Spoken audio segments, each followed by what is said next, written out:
What's up guys, welcome back to my YouTube channel. It's NYC here, and today we're going to go over the modifications I've done on my Meepo Hurricane. As you could tell, there's a lot of stuff on this board. A lot of questions people have asked. Are those speakers? What is this? What is that? Too many questions, and I have finally been able to publish this video. So I hope you guys enjoy, and let's get right into it. Alright guys, for starters, here's the vinyl sticker I applied.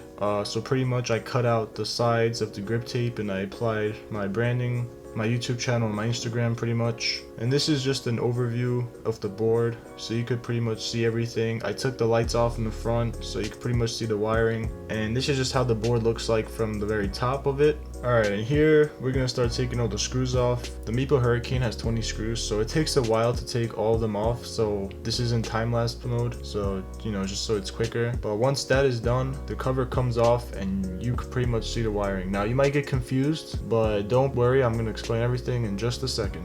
And here's the cover. I had to make little slits with a rotary tool and drill out the carbon fiber a little bit, carve it out to make these little concaves for the wires, or else if I applied the deck onto the board, those wires would kind of get cut off. It would ruin the outer coating of the wire, and if the positive and the negative touch each other, then that wouldn't be so well for the horns, for the turning signals, for the LED strip lights, and so on.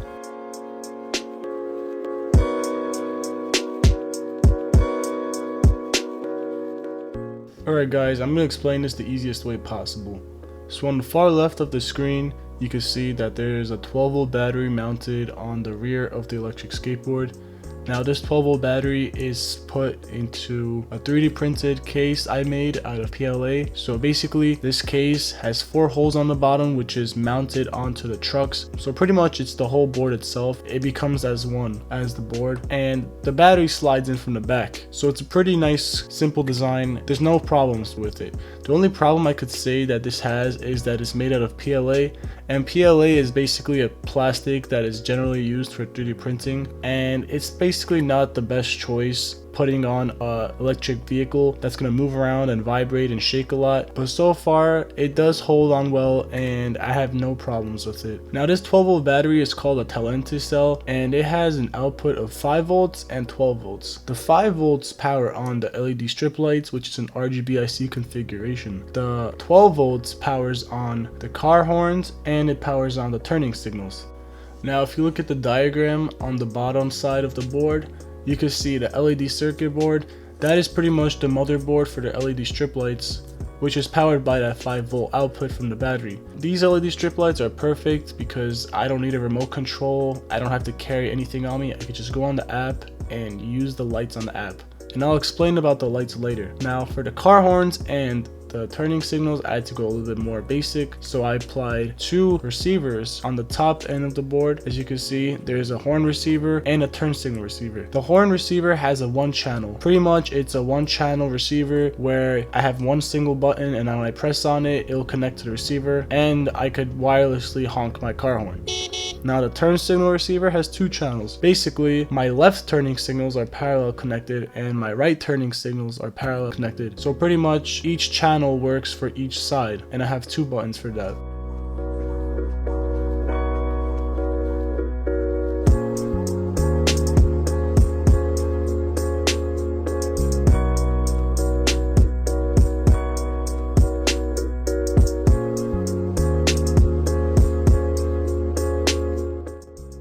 Let's talk a little bit more about the car horns. Now, the brand of the car horn is called Hella. They make really great horns, sounds great. I recommend you get an actual branded car horn because the knockoffs one don't sound as great. The link will be below in the description. These car horns are meant for motorcycles. Usually they sell it in sizes of 60mm, 67mm, and 70mm. The setup I have now is 60mm, and I just have a smaller diameter so the horns don't rub against the wheels when I turn. So I have more clearance and space from the ground and from the sides as well. Now a lot of you may ask, why is it dual car horns? I have dual car horns because one car horn has a high pitch and the other car horn has a low pitch. So basically when they both honk at the same time, it cancels out and it creates this perfectly balanced sound, and it just sounds louder in traffic.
biggest or craziest upgrades, but they did change the performance of the board, or they just made my life easier. So now first off, we're gonna mention the handle on the back of the board. Now it might not look very special. I was lucky enough to get it in the color red, by the way. Usually they sell it in black, but the Hurricane weighs around 35 pounds and it's a pretty heavy board, and I'm pretty sure nobody wants to carry it, especially if you're gonna go up an escalator or go take it inside an elevator, or just take it anywhere. Just take it inside or outside to open a door. You know, it's always nice to have one hand holding the board and the other hand free to open the door or close the door, whatever. So this handle pretty much solved all my solutions. Perfect handle. A lot of people CNC it out of aluminum and they mount it on the back of the board, but this is a very cheap DIY way of a handle you could mount on the back of your board. So basically I took the two end screws on both opposite sides that hold on the very top bash guard. You know, I just took those out. I took a soldering iron, made 2 holes on the opposite ends of the kayak handle, and then once you do that, you could get a longer screw for that bash guard mount and just fasten it and add a little Loctite on the ends just to hold it in, and voila, you got it right there. And it's just perfect in my opinion. Makes everything 10 times easier. Don't have to carry it with my hands. I could just like roll it, holding it from one end, and then the other 2 wheels will just roll from the other end. Now this handle isn't practical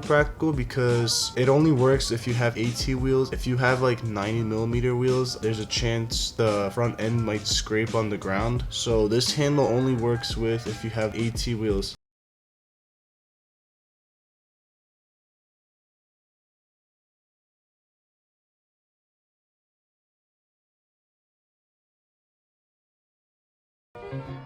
Now for the next thing we're going to talk about is the tires. I definitely had to change the tires because, you know, the Hurricane is a great board, but the only complaint I have about this board is just the tires are really cheap and the design is constructed very poorly. You end up with a lot of flats. The tires wear out too quickly. Like my tires didn't even last for like 400 miles and they started showing threading. You know, it's kind of disappointing, and they're not cheap either. It's pretty pricey. So, you know, I was looking around through the internet and I saw the Trampa tires. Trampa, you know, apparently Trampa makes the best tires. They have their own molds for the tires. They have really good tires. And I noticed that they were 6.5 inch tires. That caught my interest because I'm like, wait a minute, if they're 6.5 inch tires and I use the same gearing, maybe my top speed would go up a little bit. And the answer is yes. My top speed did go up. So now this board actually does go 35 miles per hour, because the advertise does say 35 miles per hour. It doesn't really go 35 miles per hour. It actually goes 31, sometimes 33. If you were going down a really steep hill, yes, it is possible to reach 35 miles per hour. Now these tires definitely increased my top speed and they are 10 times better. They're more balanced, they last longer. I'm able to ride with these tires for about 1,000 miles. They just look awesome. Love the color red, it just pops out. It's a really good solid tire.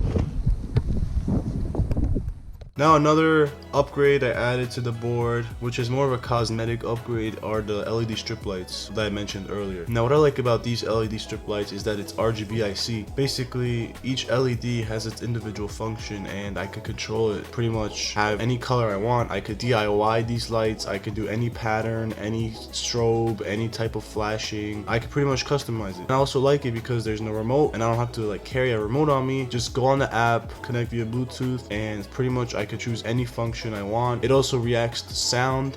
So when you're riding and playing music, it actually reacts to sound. It's a really cool light, and you have all these different functions you could do, all these different buttons you could just play around with. You know, it's a really fun light, and it's really cheap. It's not that expensive. I highly recommend these lights. It's definitely better than any standard LED strip lights you see. Don't get those cheap LED strip lights. And also, these LED strip lights are water sealed. There's a sealing on the lights. You could definitely ride this if you rolled over a wet pavement. The lights won't get damaged because it's covered in that clear sealing. The lights will be just as fine, and I highly recommend them.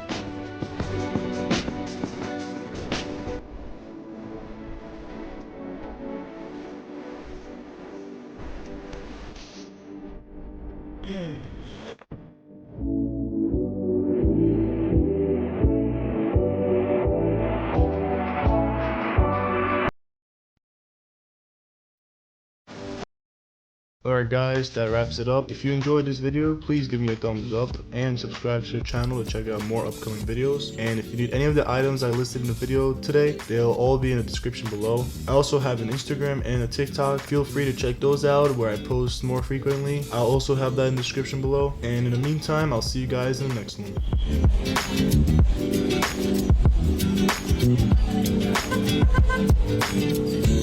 one.